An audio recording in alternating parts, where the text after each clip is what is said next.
A chance encounter. The soft morning light filtered through the dense fog clinging to the quiet streets, casting an almost ethereal glow over the empty city.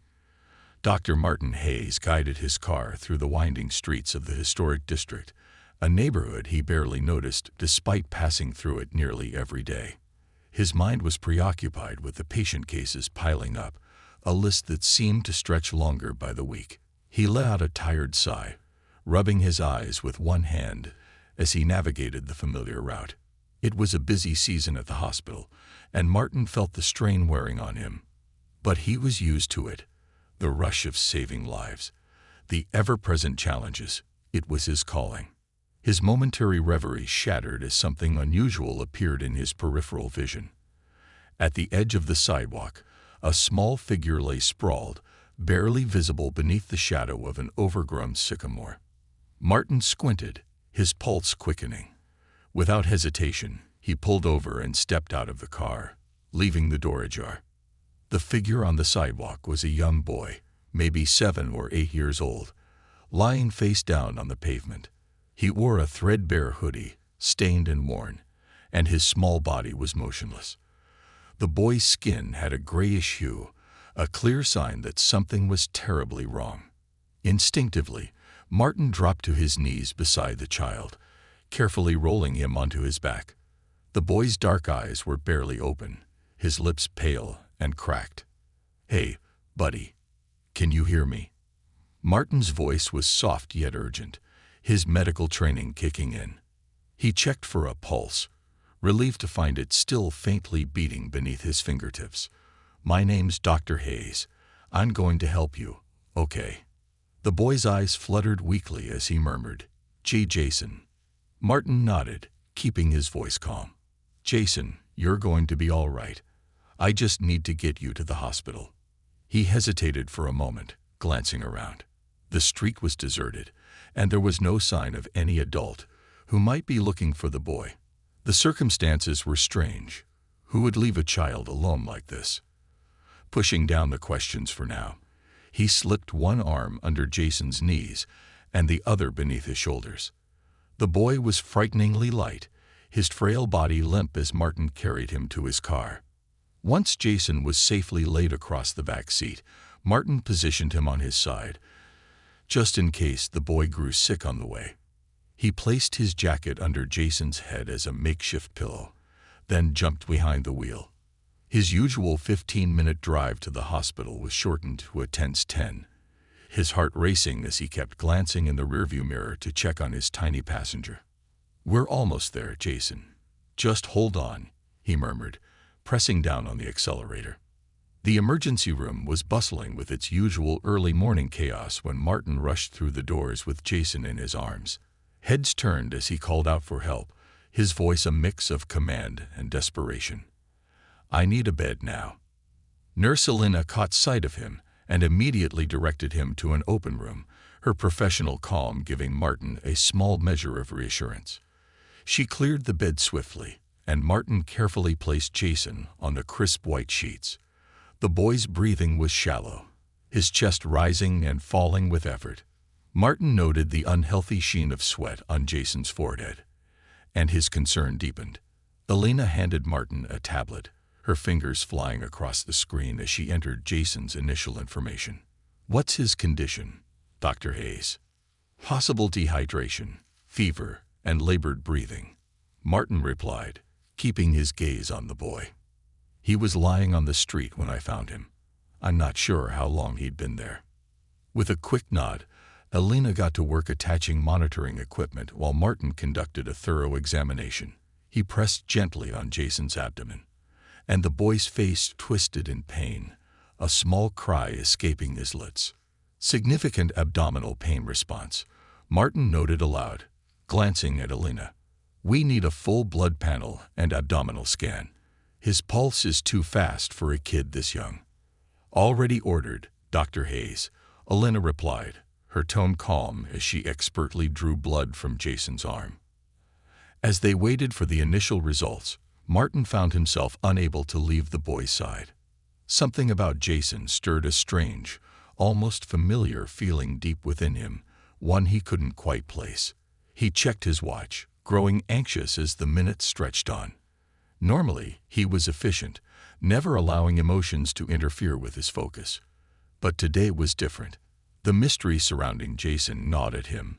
1,000 questions with no answers. Who was he? Why had no one come to find him? And why did Martin feel this unexplainable connection to the boy? An hour later, the test results came in, and Martin's worry transformed into alarm. The blood work showed elevated white blood cell counts, pointing to a severe infection. Jason's kidneys were struggling, his levels indicating a dangerous dehydration level. Martin felt the weight of responsibility settle heavily on his shoulders. Jason needed immediate treatment, and there was no room for error. "Alina," he called, beckoning her over. "Let's get him started on IV fluids and antibiotics right away. I'll monitor his vitals every 15 minutes until we see some improvement." She nodded and left to gather the supplies, her movements quick and efficient. While waiting, Martin pulled out his phone and made a call to the hospital's administration. It was protocol to inform them about any unidentified child brought in, especially if they had no known guardians. The line rang once, twice, then connected. "Administration, this is Dr. Hayes. I have a young patient here, about 7 or 8, no identification and no guardians on record. Can you run a check with the local schools? His name is Jason." The voice on the other end acknowledged his request and promised to get back to him soon. Sighing, Martin put his phone away and resumed his vigil by Jason's side. He noticed a plastic bracelet around the boy's wrist, its faded letters barely legible. Squinting, he managed to make out the logo for Westwood Elementary. At least that was a start. Hours slipped by as Martin continued monitoring Jason's progress, adjusting his medications as the IV drip began to stabilize the boy's vital signs. The initial blood work results were troubling enough, but the latest tests indicated that Jason's body was fighting something more serious than dehydration and infection. His kidneys were showing signs of distress, and his heart rate remained unusually elevated. Martin was reviewing the latest scan results when he felt a light tap on his shoulder. Turning, he saw Dr. Sandra Novak, one of the pediatric specialists. Her face was lined with worry as she glanced at Jason, then at Martin. "Dr. Hayes, can we talk privately for a moment?"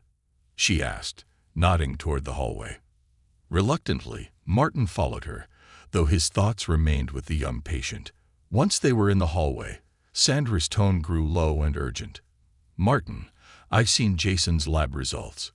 Whatever he's fighting, it's attacking his organs rapidly. We're looking at a multi-organ infection. We'll need to run further tests and possibly consider a more intensive treatment." Martin's jaw tightened. He's stable for now, but it won't last. His system is in overdrive. We need to figure out what caused this infection. Sandra hesitated before speaking, her voice barely above a whisper. "I've also been informed there's no record of a legal guardian for him. No one's come forward to claim him." Martin's frown deepened.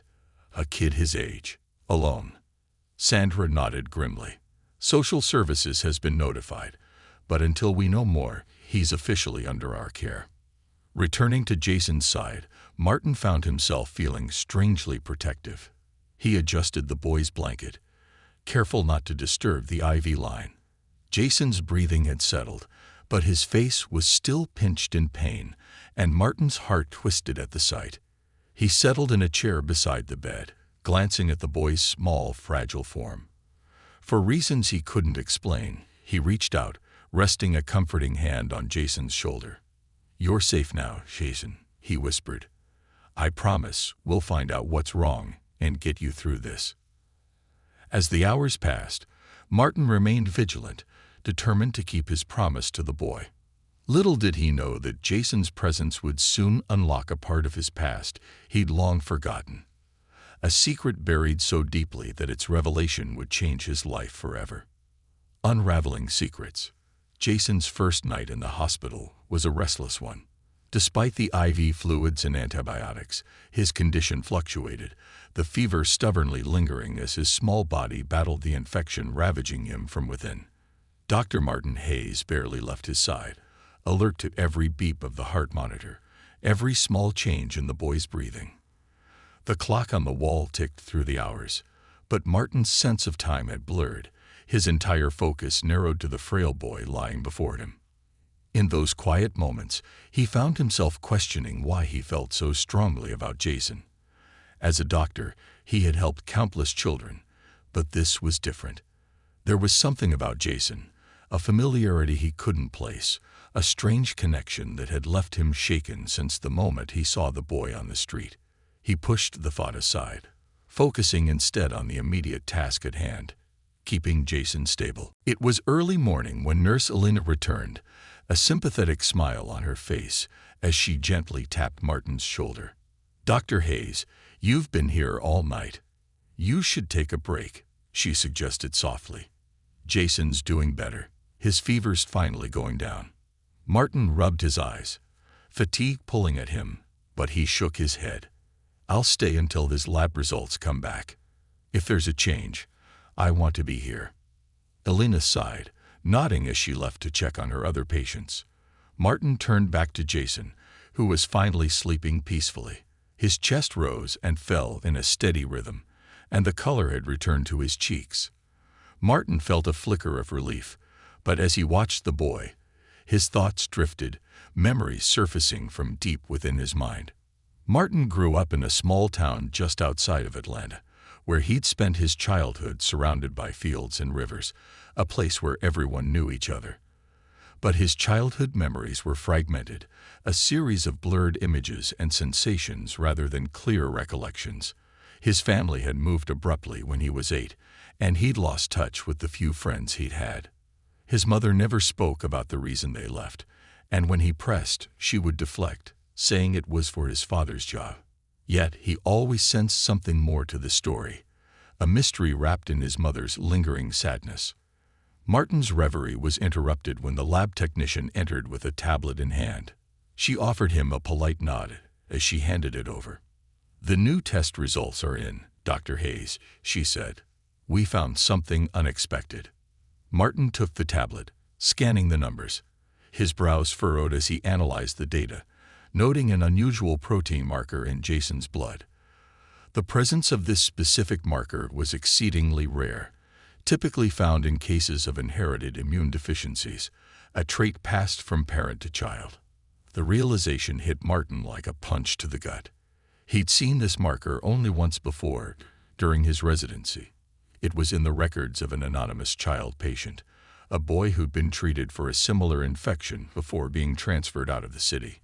Martin hadn't been directly involved in the case, but he remembered the unique genetic marker clearly. It was the kind of thing you didn't forget. He scanned the results again, disbelief settling into his mind. The odds of encountering 2 patients with this marker were astronomical. Could it be a coincidence, or was there something deeper at play? Martin's phone buzzed in his pocket, snapping him out of his thoughts. The hospital administration was calling back with information regarding Jason's school records. "This is Dr. Hayes," he answered, clearing his throat. "Dr. Hayes, we have some preliminary information on Jason," the voice on the other end replied. "His full name is Jason Evans. He's enrolled at Westwood Elementary, but the address on file leads to a homeless shelter in the city. No guardian information was provided. Just a note from his school stating he's part of a social outreach program for at-risk children." Martin felt a pang of sadness as he processed this information. A homeless child, left to navigate the world on his own, abandoned and vulnerable. His fingers tightened around the phone as he listened to the administrator continue. "We're trying to reach the social workers at the shelter, but it may take some time. Until then, we have no other details."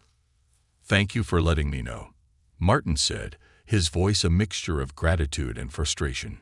He hung up and returned to Jason's side, the mystery around the boy thickening with each new piece of information. Martin's mind raced as he looked at Jason.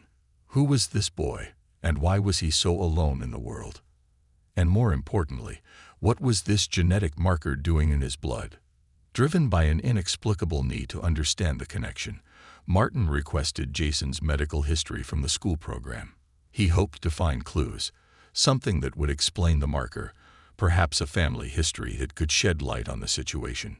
Several hours passed, and finally, a social worker arrived. She was a small woman with short, curly hair and a no-nonsense expression. She introduced herself as Liana and handed Martin a thin file with Jason's information. "Jason's been in the system for a while," Liana explained. "He was placed in a foster home 2 years ago, but ran away. He's been living between shelters ever since. He's resilient, but he doesn't trust easily. I'm not surprised he's here alone." Martin opened the file, flipping through the sparse pages. Each document painted a bleak picture: Jason's foster placements, his frequent absences from school, his history of running away. His heart ached as he read, but one detail caught his eye: a note scribbled in the margin of an intake form. "Possible family connection in Atlanta, Georgia." Martin's hand stilled over the page, his mind racing. Atlanta. That was his childhood home, a place he hadn't thought about in years. The connection was too coincidental to ignore. "What does this mean?" Martin asked, pointing to the note. Was there an attempt to find his family? Liana shrugged. "It's a dead end. His biological mother was reported missing years ago, and his father's identity is unknown. The social services tried looking, but with no leads, it didn't go anywhere." Martin closed the file, his heart pounding. Atlanta. The genetic marker, Jason's resemblance to someone he couldn't place, all of it formed a web of mystery that tugged at him, demanding answers. He looked over at the boy, who was beginning to stir, his eyelids fluttering as he slowly regained consciousness. "Dr. Hayes." Jason's voice was weak but clear, and his dark eyes opened to meet Martin's. "Hey, Jason," Martin said softly, his voice gentle. "You're in the hospital. You had a rough night, but you're doing better." Jason looked around, his gaze uncertain. "Am I okay?" Martin smiled, his heart swelling with a strange protectiveness. "Yes, you're okay. We're taking care of you. I just need to ask you a few questions, if that's all right." Jason nodded, shifting slightly as he tried to sit up, his expression cautious. "Do you know where your parents are, Jason?" Martin asked gently, hoping the question wouldn't frighten him. Jason's face clouded, and he looked away. I don't know. My mom went away a long time ago, and I never knew my dad." The sadness in his voice was almost too much to bear. Martin hesitated, then asked another question.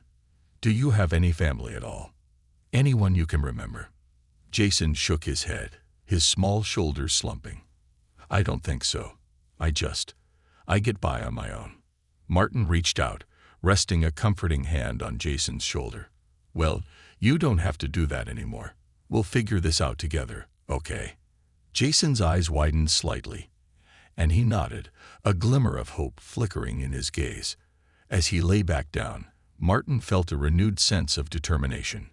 Over the next few days, Jason's health gradually improved, and Martin remained a constant presence, checking in frequently and ensuring he received the best care. As he worked on other cases, his mind remained on Jason. The boy's story etched into his thoughts like a puzzle he couldn't solve. On the 5th day, Martin decided to investigate further.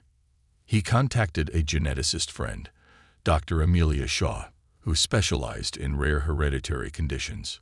"Martin, good to hear from you." Amelia's voice was cheerful as it came through the phone. "What's up?" "Amelia, I need your help with a unique case," Martin replied, choosing his words carefully. "I have a young patient, and there's a genetic marker in his blood that's nearly identical to one I've seen before, years ago, with an anonymous case." He heard Amelia's intake of breath.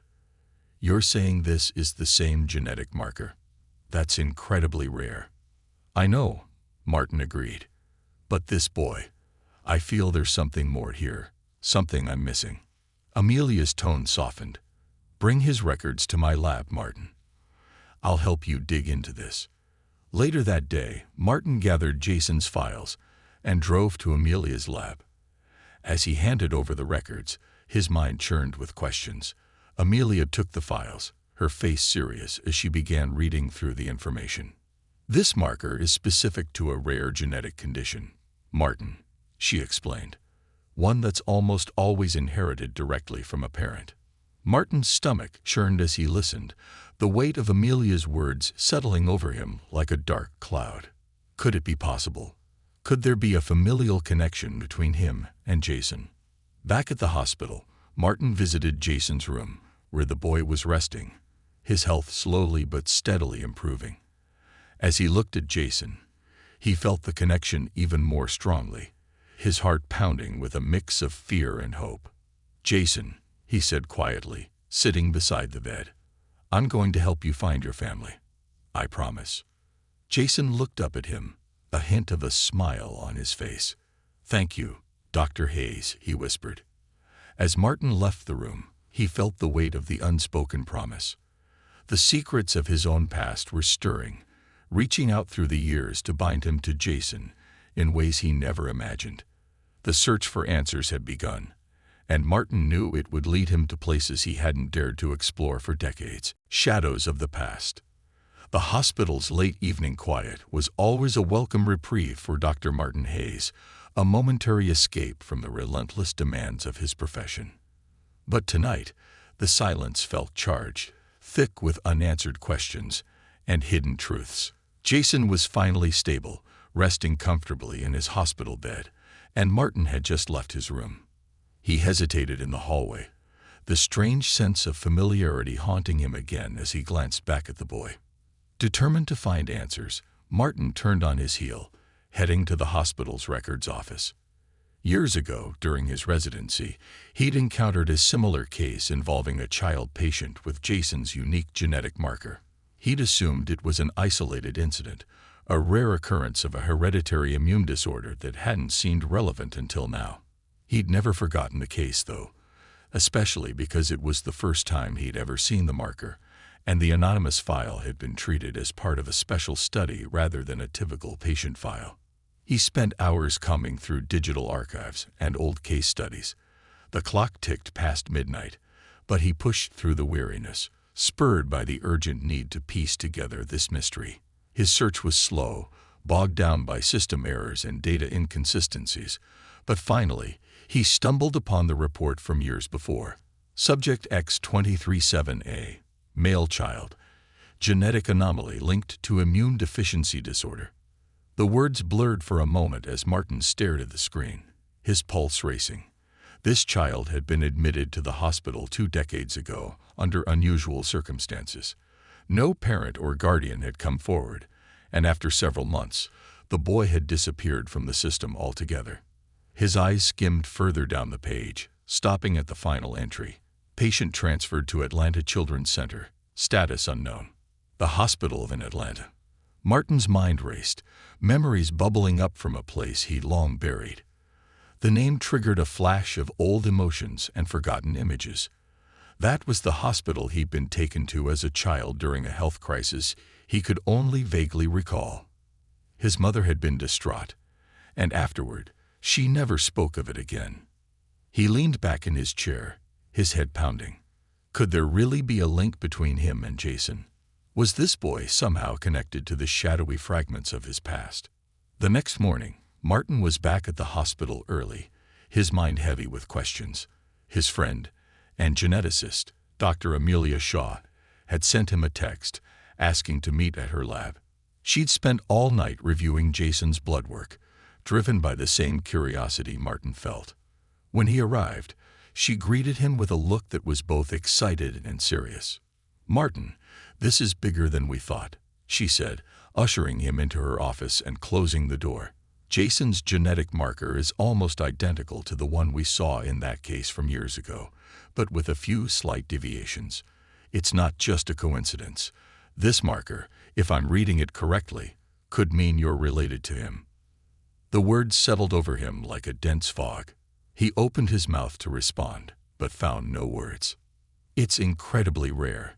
This specific mutation," Amelia continued, "it's typically inherited. That means there's a very high chance Jason is either your biological son or somehow shares direct family lineage with you. Martin's breath caught. He struggled to grasp what she was saying, feeling as though the room was spinning. I never had any children, Amelia. That's impossible. But there was a time in Atlanta, back when I was very young. His voice trailed off, the memories coming back like fragments of a shattered mirror. Maybe your family history holds clues, Amelia suggested gently. You might need to speak to your parents if you can. The idea weighed heavily on him.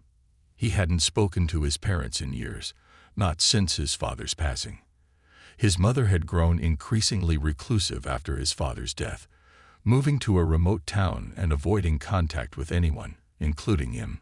He'd tried to reach her several times over the years, but she'd always been elusive, responding with brief notes or vague answers that left him feeling more distant. But he had to try. For Jason's sake, for the sake of the truth, he needed to confront the shadows of his past. Later that evening, Martin dialed his mother's number, his hands trembling as he waited. The phone rang 3 times before she answered, her voice thin and hesitant, as though she hadn't spoken in days. "Martin," she asked softly, a note of surprise in her voice. "Is everything all right?" "Mom, I need to talk to you about something important," he replied, his voice barely concealing his desperation. "I know it's been a long time, but I'm working on a case, a boy who might be related to us. I think it might have something to do with Atlanta." There was a long silence on the other end, so long that he thought she might have hung up. Finally, she spoke, her voice filled with a mixture of sorrow and hesitation. "Martin, I've tried to keep this hidden for years. I never wanted you to know because I thought it was best left in the past." "What do you mean, Mom?"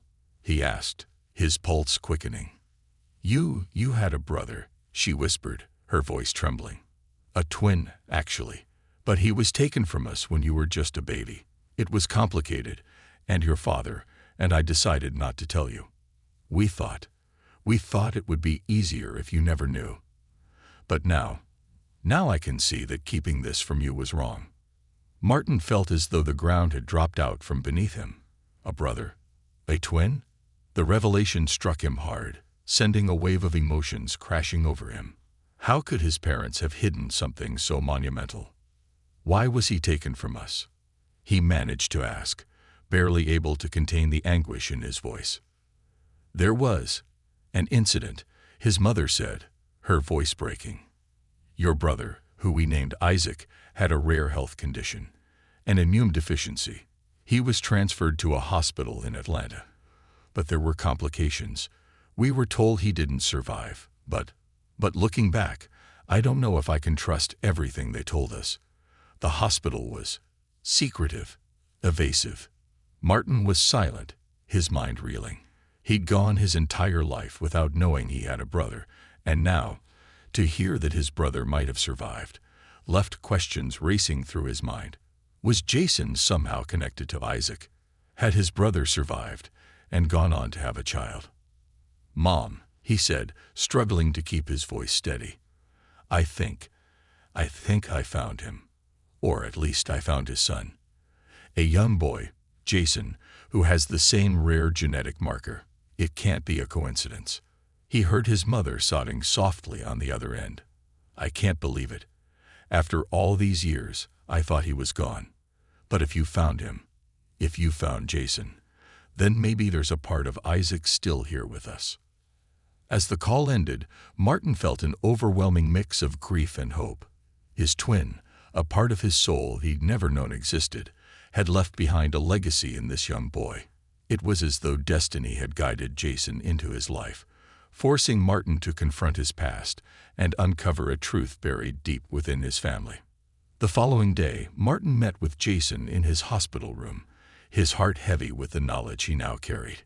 He sat beside the bed, watching as the boy stirred, his eyes slowly opening. Jason smiled up at him, his dark eyes gleaming with gratitude and trust.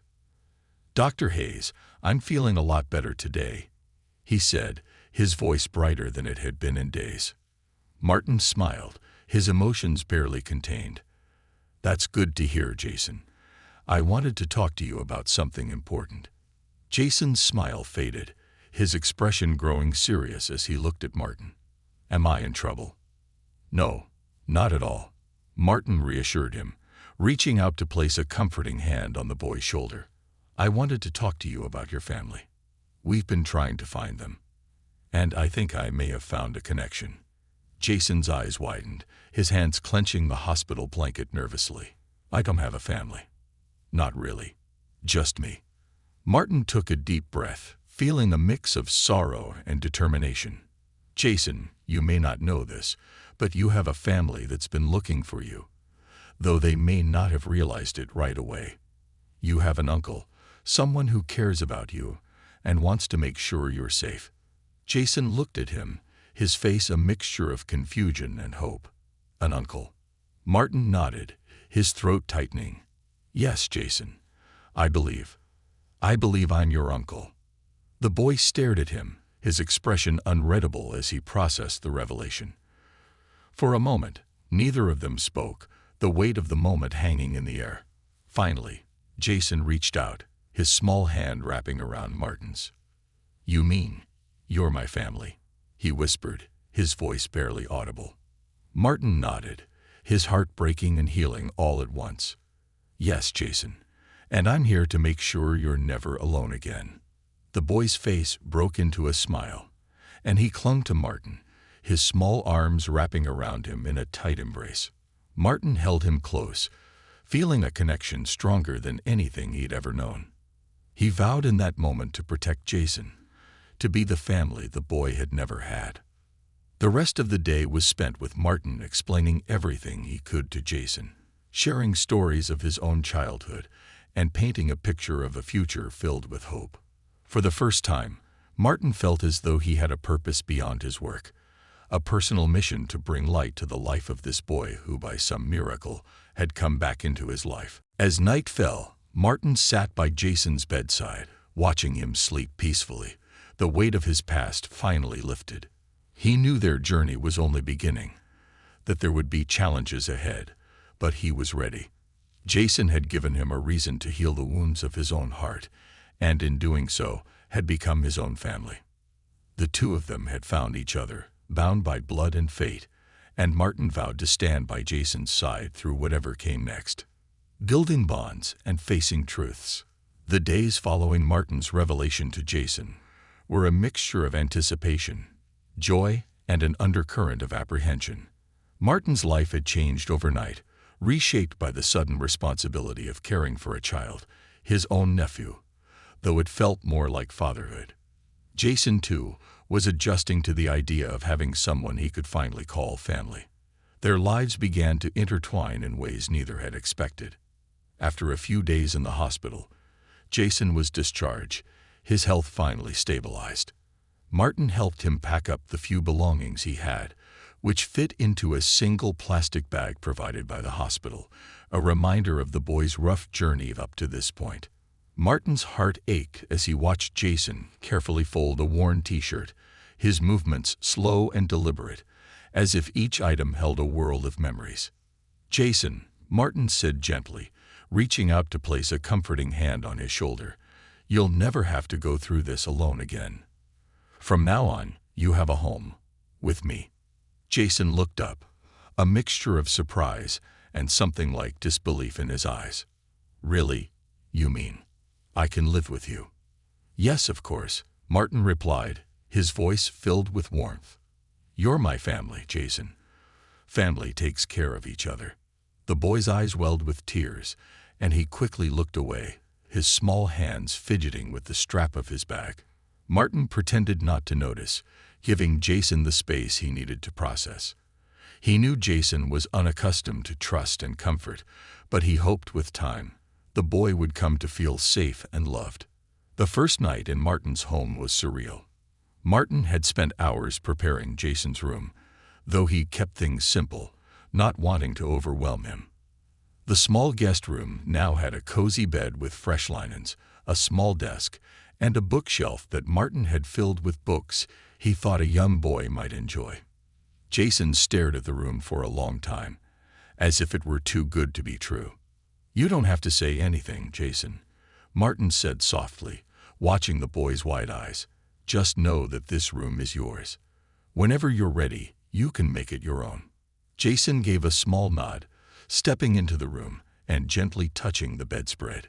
Martin left him to explore, retreating to the hallway to give the boy space, but he stayed within earshot in case Jason needed him. After a few minutes, he heard a soft voice call out, "Dr. Hayes. I mean, Uncle Martin." Jason's voice was tentative, almost unsure. Martin stepped back into the room, smiling. "Yes, Jason." "Thank you," Jason whispered, his gaze downcast. "For all of this, I didn't think I'd ever have a place like this." Martin's heart swelled with emotion, and he felt a surge of protectiveness. "You're welcome, Jason. And from now on you can just call me Martin if that feels better. Or Uncle Martin, whatever you're comfortable with." Jason hesitated for a moment before whispering, "I like Uncle Martin." Martin smiled, his chest tightening with a strange blend of happiness and sorrow. They were creating something together, a bond built not only on blood, but on shared experiences, on the hope for a better life, on the promise of a family reborn. In the days that followed, they slipped into a tentative routine, one that slowly began to feel natural.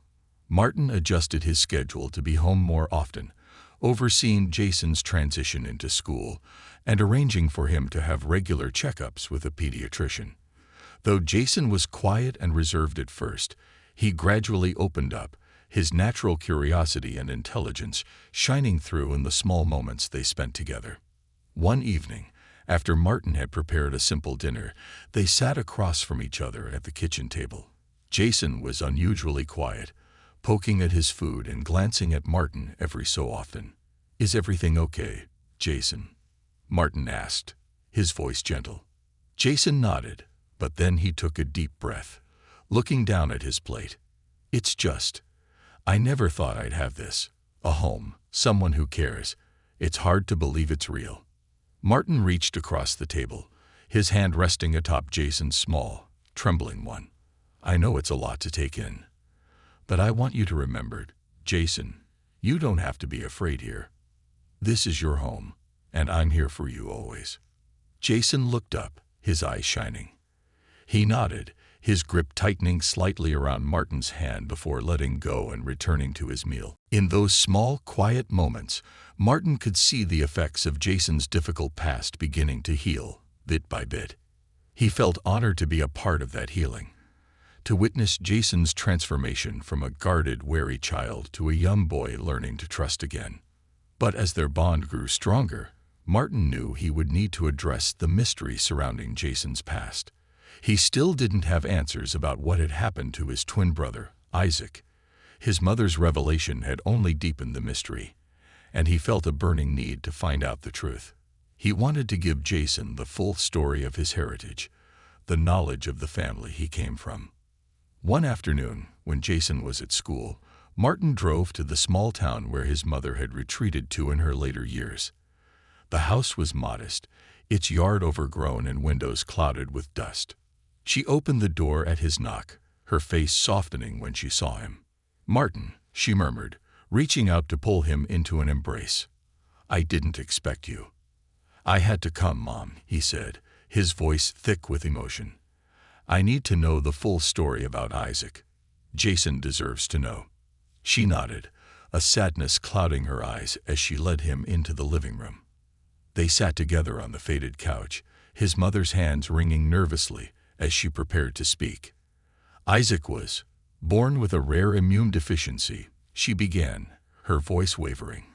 "The doctors didn't think he would survive, and they suggested transferring him to a specialized hospital in Atlanta. Your father and I agreed, hoping for a miracle. But when we visited, they told us he passed away." She paused, her voice barely a whisper. "We believed them, Martin. We never thought to question it. But what if he survived?" Martin pressed gently. "What if he lived, and they covered it up somehow? It doesn't make sense, but I can't shake this feeling that Isaac's story didn't end there."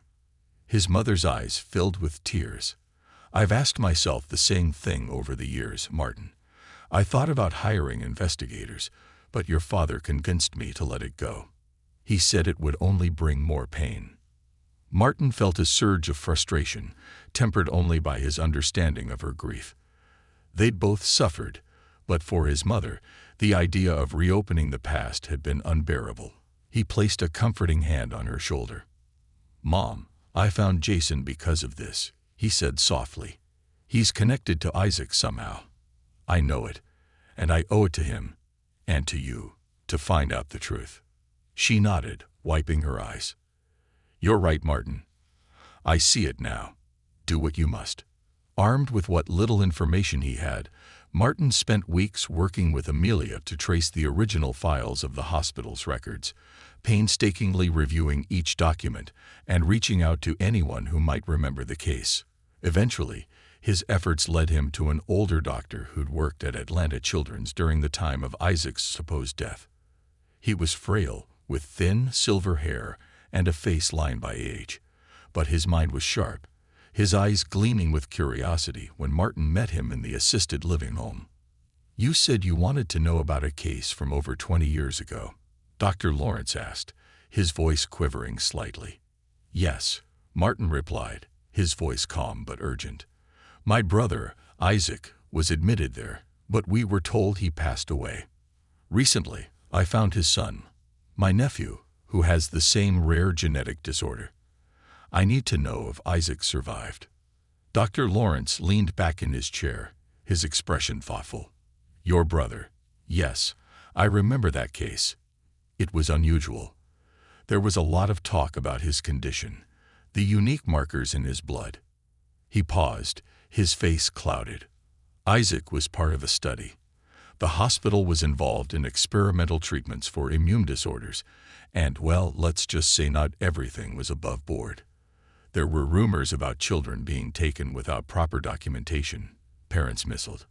Martin felt his blood turn cold. "Are you saying he might have been taken? That my parents were lied to?"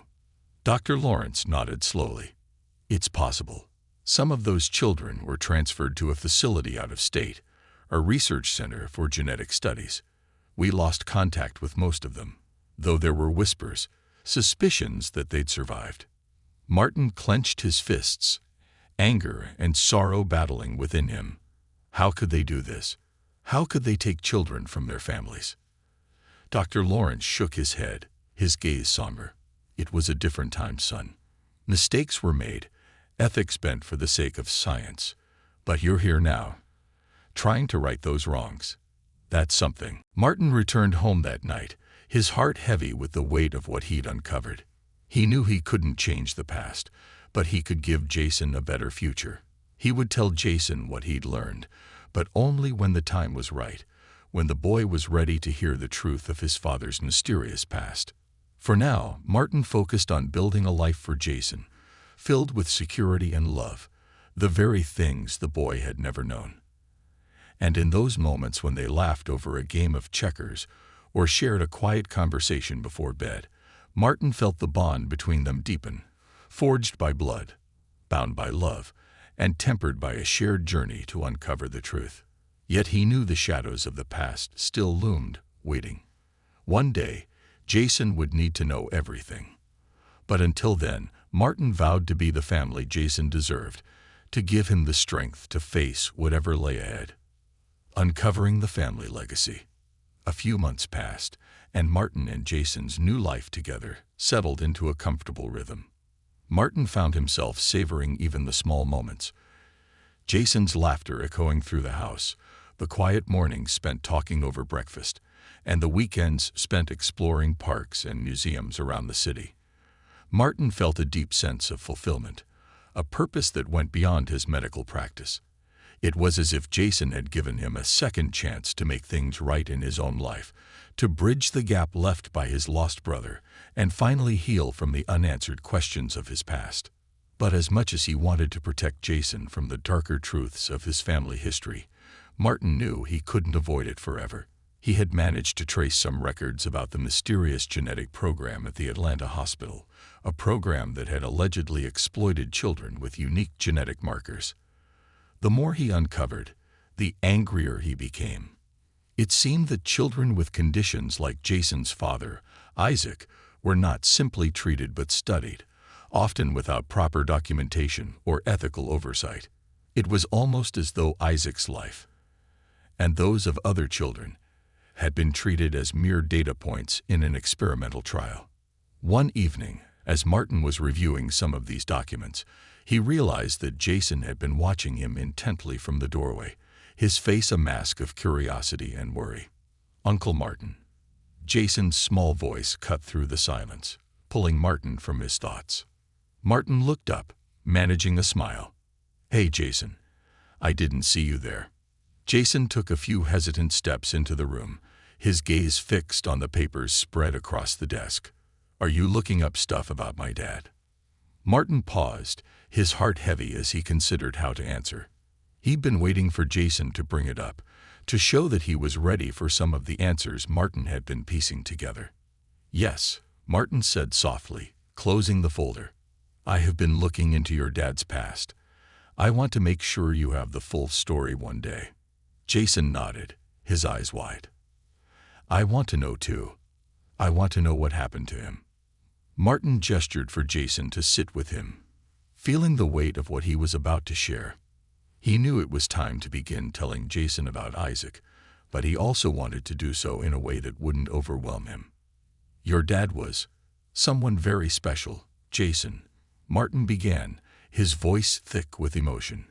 "He was my twin brother, which means we were born on the same day, just minutes apart. When we were very young, he was diagnosed with a rare condition. He had to go to a special hospital for treatment, but we were told he didn't survive. I didn't find out until recently that he may have survived after all, and that the hospital might not have told the truth about what happened to him." Jason's brow furrowed, his young mind trying to grasp the enormity of it. "So, they took him away from you?" Martin nodded, the sorrow he felt for his lost brother tightening in his chest. "Yes, they did, and I never got to see him again. But when I found you, I realized that he must have lived long enough to have a child. You." Jason absorbed this in silence, his gaze falling to his hands. Martin waited, allowing him the time to process. He knew how much the boy had already endured, and he didn't want to push too much information too quickly. "Do you think he was a good person?" Jason asked, his voice barely above a whisper. Martin reached out, resting a comforting hand on Jason's shoulder. "I believe he was. He was my brother, and from everything I've learned, he was brave and kind. And I see him in you, Jason. You're part of him, and that makes you special too." The boy looked up, a hint of relief flickering across his face. "I wish I could have known him. It's hard not knowing anything about where I come from." Martin's heart broke a little at those words, and he pulled Jason into a hug, holding him close. "You're not alone anymore, Jason, and no matter what we find out about the past, we'll face it together." Jason hugged him back, clinging to him with a fierceness that left Martin both grateful and heartbroken. In that moment, he felt the weight of his responsibility to this boy more than ever. Jason deserved answers, yes, but he also deserved a future filled with hope and healing, not shadows from the past. The following weeks were filled with more discoveries and challenges. Martin spent countless hours searching for records from the research center where Isaac might have been taken, hoping to uncover any trace of his brother.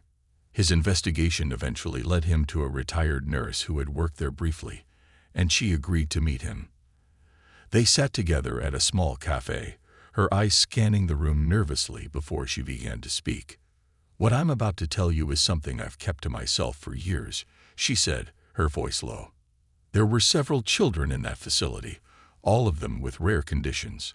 The doctors claimed they were there for treatment, but it didn't feel right. It felt more like a laboratory than a hospital." Martin's hands tightened around his coffee cup, his anger simmering beneath the surface. "Do you remember a patient named Isaac Hayes? He would have been around 7 years old." She nodded, her face clouding with sadness. "I do. Isaac was one of the brighter children, always curious and friendly. He made friends with the other kids, gave them hope. But then, one day, he was just gone. The staff said he was transferred, but there were whispers that he hadn't left the building. Martin felt a chill run down his spine. "You're saying they might have kept him there, hidden?" The nurse nodded, her expression haunted. "That's a possibility. Some of the children were never seen again, and no one ever questioned it. The facility eventually shut down, but no one ever really knew what happened to those children." Martin's mind reeled with the implications. Isaac may never have left that facility. He could have been hidden, used in further research, maybe even coerced into a life that prevented him from reuniting with his family. But how then did Jason come into the picture? The nurse continued, sensing his distress. "If there's anything I can tell you, it's that Isaac was a fighter. Whatever happened, he would have done anything to protect his family." Martin's heart swelled with a bittersweet pride. He felt a connection to Isaac that he'd never thought possible, a link that bridged the years and brought him closer to the brother he'd lost. Returning home, Martin found Jason in the living room, working on a school project about family history.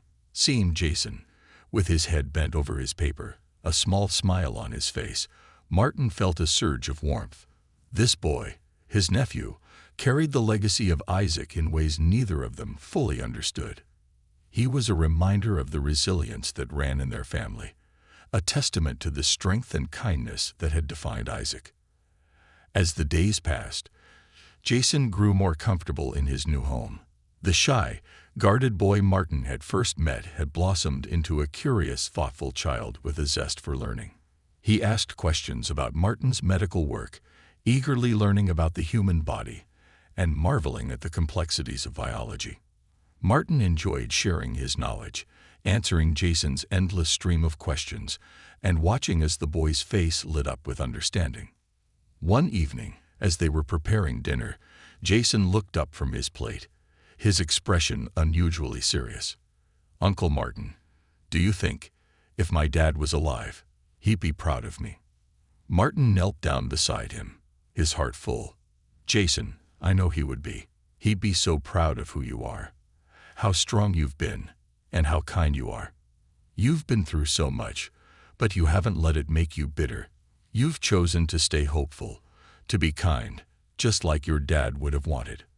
Jason smiled, a quiet gratitude in his eyes. "Thank you, Uncle Martin, for everything." Martin ruffled his hair, feeling a deep sense of fulfillment. "It's my honor, Jason. And as you get older, I'll be here to help you understand more about your dad, to share more of his story with you." Jason's face softened, his gaze filled with an innocence and resilience that left Martin in awe. Despite everything, the boy's spirit remained unbroken, his heart open to the future. A few weeks later, Martin received a letter from the hospital records office, containing the last known documents of his brother. Among them was a worn photograph, faded with age, of a young boy with dark curls and a mischievous smile. The boy in the photo was Jason's age, his eyes filled with a spark of life and curiosity. Martin recognized his brother instantly, feeling a bittersweet pang of love and loss. He kept the photo in his study, a reminder of the family he'd lost and the family he'd gained. The photograph became something of a symbol for Martin and Jason, a piece of the past that connected them to the present. Jason often studied it, sometimes tracing his father's face with his finger, as if trying to memorize every feature. It was a piece of his father he could hold onto, a tangible reminder of the love that spanned generations.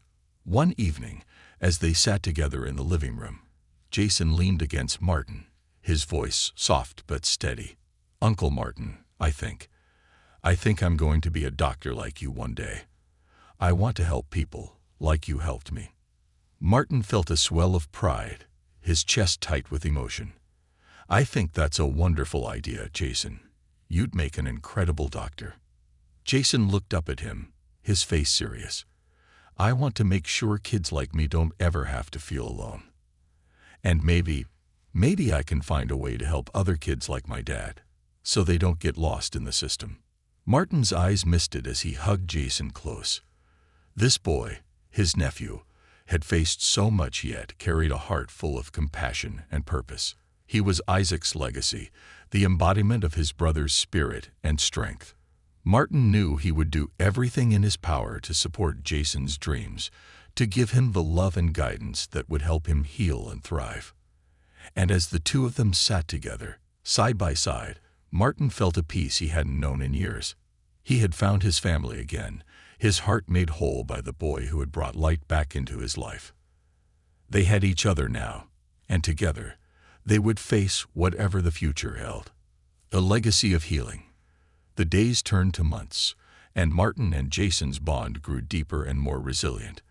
They shared countless memories, weekend outings, hours spent at the library studying Jason's favorite science books, and quiet nights at home where laughter filled the rooms that had once felt so empty.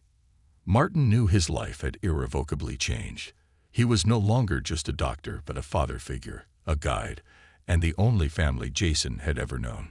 Jason had grown stronger in both body and spirit, his once wary disposition transformed by the security and love he now felt.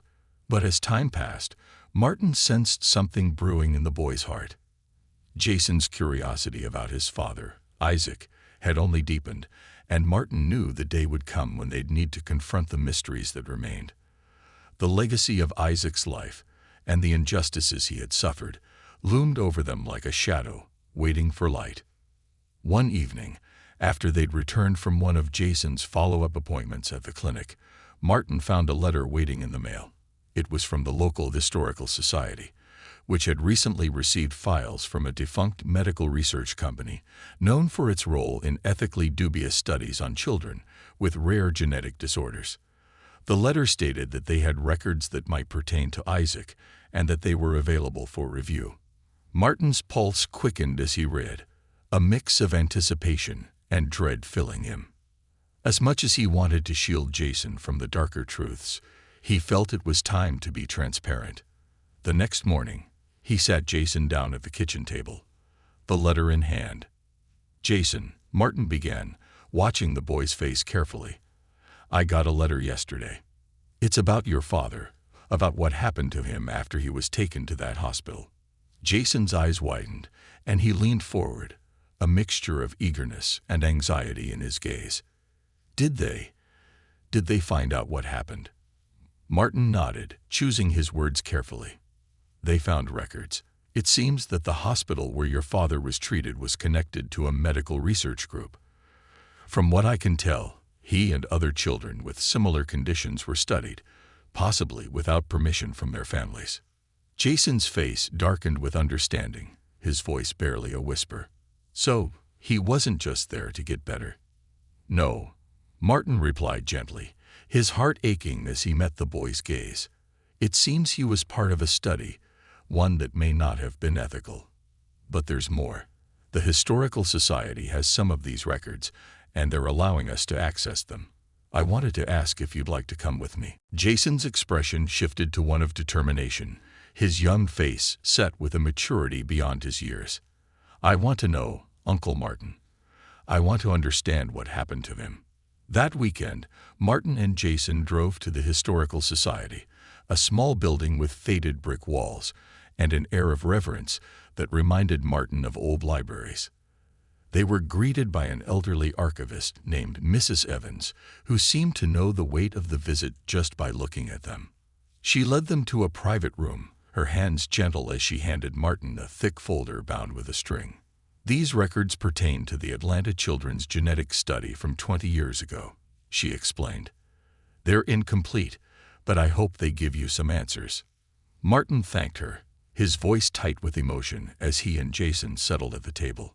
Jason glanced at Martin, who gave him a reassuring nod before carefully untying the string and opening the folder. The first page was a simple intake form listing Isaac's name, date of birth, and diagnosis. But as they turned the pages, they found detailed notes about Isaac's condition, treatments he had undergone, and charts tracking his health. Jason's eyes scanned the documents intently, his hand resting on his father's name, as if he could reach through the years to connect with him. Martin turned the page to reveal an interview transcript from a researcher who had recorded Isaac's responses during one of his treatments. Patient: Isaac Hayes. Age: 7. Date: February 18. Researcher: How are you feeling, Isaac? Isaac: I'm okay. I miss my family, though. Can I see my brother? Researcher: You need to focus on getting better, Isaac. Maybe later. Isaac: But I feel fine. I want to go home. The page blurred as Martin's eyes filled with tears. He glanced over at Jason, who was clutching the edge of the table, his knuckles white. Jason's face was unreadable, but Martin knew the boy was absorbing every word, feeling every ounce of Isaac's isolation and longing. As they continued through the folder, the notes took a darker turn. They detailed experiments intended to push Isaac's limits, observing his reaction to treatments that were, by today's standards, unthinkable. Jason clenched his fists, his face pale with anger and sorrow. They hurt him, Uncle Martin, Jason whispered, his voice laced with disbelief and pain. They kept him there when he wanted to come home. Martin placed a hand on Jason's shoulder, his own heart breaking. I know, Jason. It's wrong. What they did was unforgivable. They sat in silence, letting the weight of the revelation settle. Martin knew that these truths were difficult to bear, especially for a child, but he also knew that Jason needed to confront them to understand his father's legacy fully. It was a legacy of resilience and endurance, a testament to Isaac's strength. As they turned the final page, they found a brief letter addressed to Isaac's parents. The letter was never sent, but it detailed his transfer to another facility for further treatment. Martin's hands trembled as he read, realizing that Isaac had been moved to an unknown location, his fate obscured by the cold, clinical language of bureaucracy. It was a dead end, but Martin felt a renewed determination. After they returned home, Jason was quiet, lost in his thoughts. Martin gave him space, knowing the boy needed time to process everything they'd learned. That night, as Martin sat in his study, Jason entered, his face serious. Uncle Martin, do you think I can help other kids like my dad? Jason asked, his voice steady. Kids who don't have anyone to protect them. Martin looked at him, admiration filling his heart. Yes, Jason, I think you can. You've already shown more courage and compassion than most people. And if that's what you want to do, I'll help you. A small smile crept onto Jason's face, and he sat beside Martin, a new resolve shining in his eyes. I want to make sure that what happened to my dad never happens to anyone else. Maybe we can start something together. A place where kids can get the help they need, where no one's just a number or a study. Martin's heart swelled with pride. He had found Isaac's legacy in Jason's determination and kindness, and he knew he had a responsibility to help Jason build that legacy into something lasting, something that would honor Isaac's memory. Over the next few months, Martin and Jason poured their energy into creating a foundation in Isaac's name. They called it the Isaac Hayes Legacy Foundation, dedicated to supporting children with rare genetic disorders, advocating for ethical treatment, and providing grants for families facing similar medical challenges. The foundation was built on the principles that had driven Isaac: hope, resilience, and the right to dignity. Martin found himself immersed in a new kind of work, one that transcended his role as a doctor. He and Jason spoke at conferences, sharing Isaac's story and emphasizing the need for transparency and compassion in medical care. Jason took a keen interest in these events, even speaking at one of them, his young voice clear and strong as he shared his father's story with an audience of doctors, families, and advocates. My dad was taken from his family, and he never got the chance to come home, Jason said, his voice steady despite the tears welling in his eyes. But because of him, I want to make sure no other kid ever has to feel alone. We all deserve to be treated with respect and love. The audience was moved, and Martin felt a surge of pride as he watched Jason's words touch the hearts of strangers.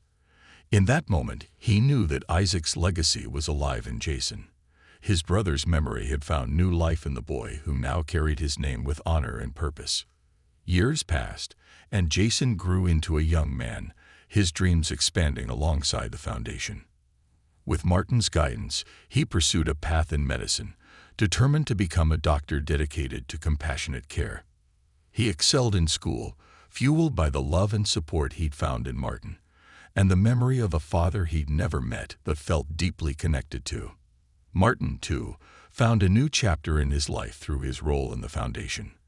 His relationship with Jason had transformed him, giving him a purpose he hadn't known he was missing. Together, they built something greater than either of them could have imagined. A sanctuary for those who needed it most, a place of healing and hope. One day, after a particularly successful fundraiser for the foundation, Jason stood with Martin, gazing out at the city that had become their home.